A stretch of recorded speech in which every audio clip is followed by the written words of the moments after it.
Yemwe amayankhulapo pa nkhani zosiyana-siyana m'dziko muno Humphrey Mvula wati ndi zokhumudwitsa zomwe zaululika kuti mtsogoleri wakale wa dziko lino Profesa Arthur Peter Mutharika analandira matumba 2,400 a cement kuchokera kwa mkulu wina wa bizinesi otchedwa Chinura. Achinura anapereka katunduyo kudzera kwa yemwe amathandiza Mutharika pa nkhani za chitetezo a Norman Chisale. Malinga ndi Mvula, chokhumudwitsa kwambiri ndi choti Mutharika anangogwiritsa ntchito katunduyo osafunsa kuti wachokera kuti. Iwo akufotokoza. Ni nkhani yovuta kwambiri ndi zimene ndazidziwa lero kumene kuzera ma newspaper ndi chinthu chomvetsa chisoni, chodandaulitsa, choopsa kwambiri kuti president athu opuma amene afuna ayimeso amalandira mphaso kuchokera kwa anthu a business ngati Achinura kuzera mwa bodyguard wawo Chisale Norman Chisale andizimazera mwa iwo kuzapasa iwo nkugwiritsa ntchito. Komanso siyokhai panezo nkhani ina yokhuzana ndi kulandira ndalama kuchokera kwa Malawi kina kwa chimwenye 145 million zinakago ma account imene iwo amasaina iwo woka and zonsezi bachokera kwa anthu opanga business. Zinthu zodabwitsa nanga zimene siti kuzidziwa anga zimene zinachitika kundima zina ndi anthu wanji. So zochititsa manyazi zoopsa and zodandaulitsa particularly tikaganiza kuti iwo Mutharika pano afuna ayimeso mwina ndi chifukwa chimene chimapasa kuti iwo afuna kuyima chifukwa choti amafuna kuti azilandirabe mphaso or azilandira zina zace kuchoka kwa anthu a business.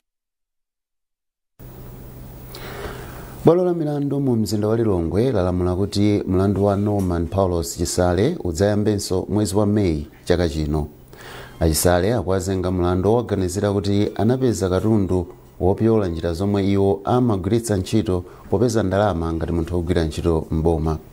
Mmodzi mwa akuluakulu pa ntchito yozenga milandu kumbali ya boma a dziko ndi anthu Malunda wati dandaulo lomwe oyimira Chisale anapereka ndi lomveka ndipo iwo ngokonzeka kupitirira ndi nkhani mwezi wa Mei. Amalunda afotokoza zambiri. Nene kuti mlandu umene ukukhuza mkulu wa chitetezo wakale komanso amene anali wa president wakale Profesa Arthur Peter Mutharika umene tikumuzenga kumukayikira kuti anapeza chuma chochuluka choposa 5 billion kwacha chimene sikugwirizana ndi ndalama zodziwika, ndalama zozipeza motsata malamulo unabwera m'bwalo la milandu la High Court kuyambira dzulo anayankha ngati mlandu wakuvomera kapena ayi, ndipo isaboma tinayamba kuitana mboni zathu, tinabweretsa mboni imodzi. Titamaliza mboni imeneyi mlandu unayimitsidwa kuti aboma tipitirize lero kuperekera mboni zathu. Koma pakati pa usiku dzulo tinadziwitsidwabe kuti Khonyongo amene ali oyimirira Paulos Chisale sakumva bwino ndipo mwina akapezeka kuti aliphera kukwanisa kubwera ku bwalo la milandu. Mama uno taona kuti zimenezo zachitikadi aliphera kubwera ndipo anatuma aloya Roshendra Demeo amene anapempha bwalo kuti mmene zilimo iwo sangapitirize ndipo apempha kuti mlandu uyimitsidwe.